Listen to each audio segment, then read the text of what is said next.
DC series motor का armature control, ठीक ना। आर्मेचर रेजिस्टेंस सीरीज फील्ड और आर्मेचर दोनों एक ही सीरीज में रहते हैं, इसलिए जो भी हम रेजिस्टेंस वेरी करते हैं पूरा सीरीज का रेजिस्टेंस वेरी देता है। So we can say that कि आर्मेचर सीरीज रेजिस्टेंस कंट्रोल, ठीक है ना।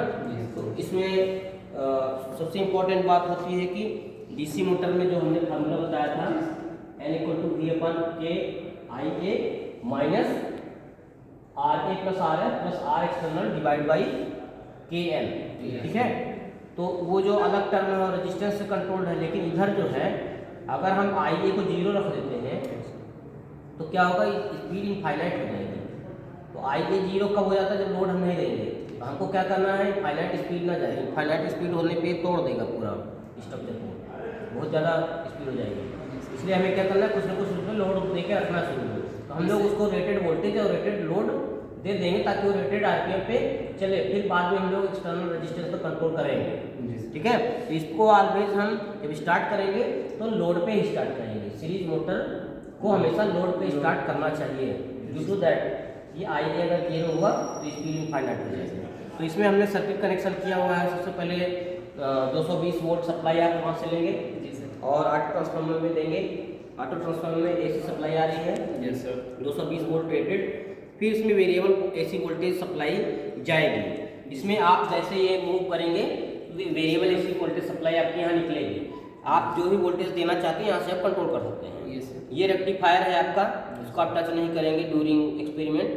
ये यहाँ से AC सप्लाई इसमें आ रही है और DC सप्लाई ये 2 वायर से जा रही है, ठीक है। अभी हमारे पास DC सप्लाई अवेलेबल हो गई। DC सप्लाई में हमने एक पॉजिटिव टर्मिनल को लिया और यहाँ पे एक्सटर्नल रेजिस्टेंस लगाया है, जिसको हम वेरी कर सकते हैं। एक फिक्स पॉइंट पे और एक वेरिएबल पॉइंट पे लिया। जो आउटपुट है उसका एक्सटर्नल रेजिस्टेंस का, उसके सीरीज में हमने एक एम्पियर मीटर लगाया, DC एम्पियर मीटर। और ये एम्पियर मीटर क्या करेगा, जो आर्मेचर और फील्ड का जो सीरीज बनाया हुआ है, यहाँ देखिए ये आर्मेचर की सर्किट है, ये आर्मेचर वाइंडिंग है, ये फील्ड वाइंडिंग है। आर्मेचर और फील्ड वाइंडिंग का एक टर्मिनल शॉर्ट कर दिया गया है, तो आर्मेचर और फील्ड वाइंडिंग का सीरीज बन जा रहा है, ठीक है ना। तो एम्पियर मीटर से जो भी आ रहा है एक टर्मिनल, उसको हमने क्या किया, यहाँ पे इस एक टर्मिनल पे हमने दे दिया, ठीक है। और दूसरा जो DC सप्लाई का आ रहा है उसको डायरेक्ट दूसरे में दे दिया, ठीक है।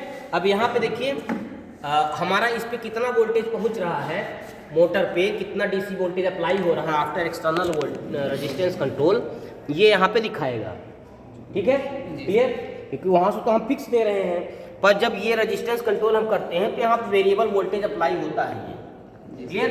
तो वेरिएबल वोल्टेज अप्लाई होने पे उस पर जब भी हम ये एक्सटर्नल रेजिस्टेंस कंट्रोल करेंगे तो वो डिफरेंट वोल्टेज पे डिफरेंट स्पीड देगा वो, ठीक है।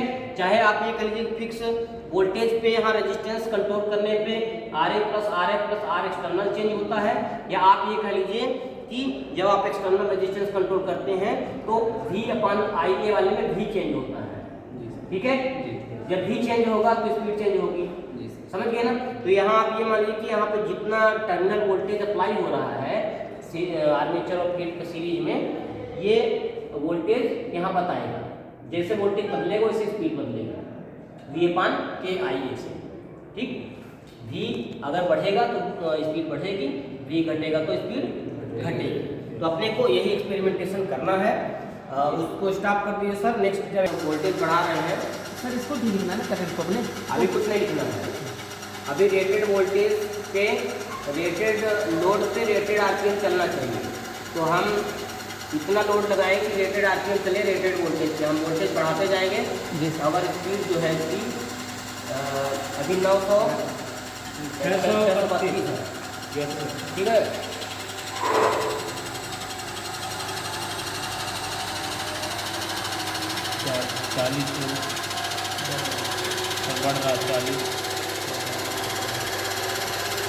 205 वोल्ट पे यहाँ पे हमने इसका सफिशिएंट लोड दिया तो 1499 आरपीएम अभी दिखा रहा है, ठीक है ना। 1499, ठीक है। 1500 आरपीएम दिख लीजिए, अभी फिर लीजिए 1500 आरपीएम और वोल्टेज लिख लीजिए 208 208 वोल्ट लिख लीजिए। 208 वोल्ट वोल्ट। हाँ ये तो ठीक है, 208 वोल्ट दिखा रहा है। ठीक है, हम रेटेड 220 नहीं दे रहे हैं, इससे थोड़ा कम ही दे रहे हैं।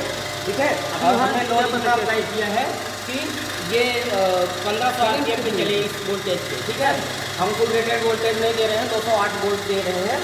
और जीरो रजिस्टेंस मतलब रजिस्टेंस बहुत कम है। अभी जो है हम रजिस्टेंस को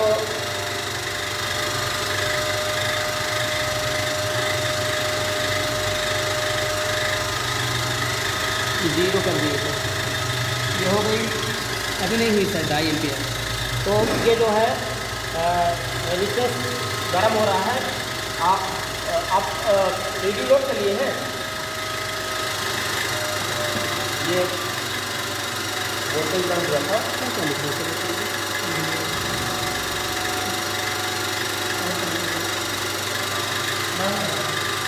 लिख लो ना 2.5 एम्पियर। ठीक है, अभी जो है इसको है, अभी मैं ब्लॉक की जरूरत नहीं करते हैं।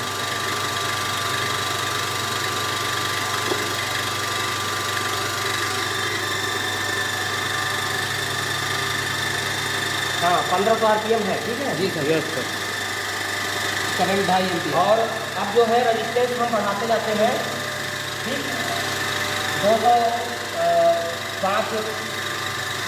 अब ये वोल्टेज हमने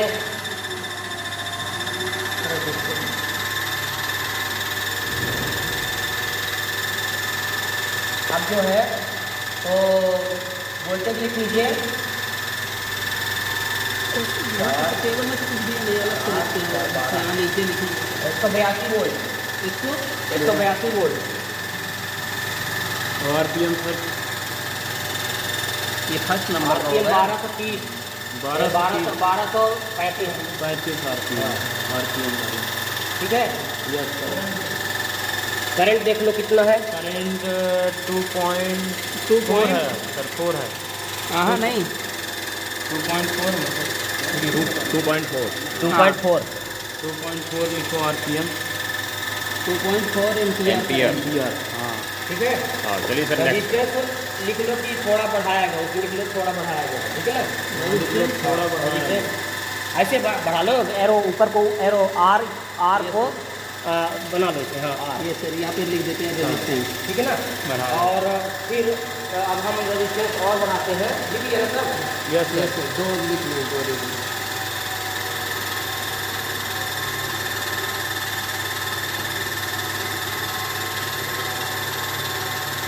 अब RPM लिखो 1128 1100 1140। रुको, 1100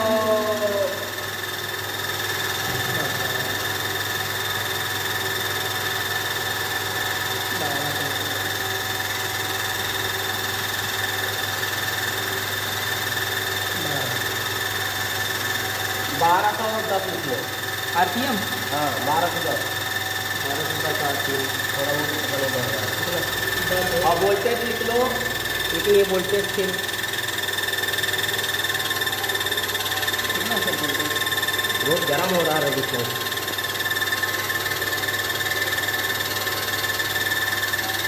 1100 एक मिनट, फिर वोल्टेज बढ़ जाएगा। 168 लिखो। 168 पे 1185 लिख लो। 168 पे 1185। एक जन करंट भी देखो ना, 168 वोल्ट। 2.5। 168 वोल्ट है ना सर? हाँ, 168 पे 1100 एम्पियर। कितना बताए थे? 1185। 1185 है। हाँ, और 2.5 एम्पियर। ये सर हो गया। जब बोले कि टेबल बना लिया करो तो पता नहीं क्या कचरा कचरा करते रहो, तो टेबल में सीधा भरा जाता है। ये सर 2 बनाए थे। ये बात तो नहीं हो। इसमें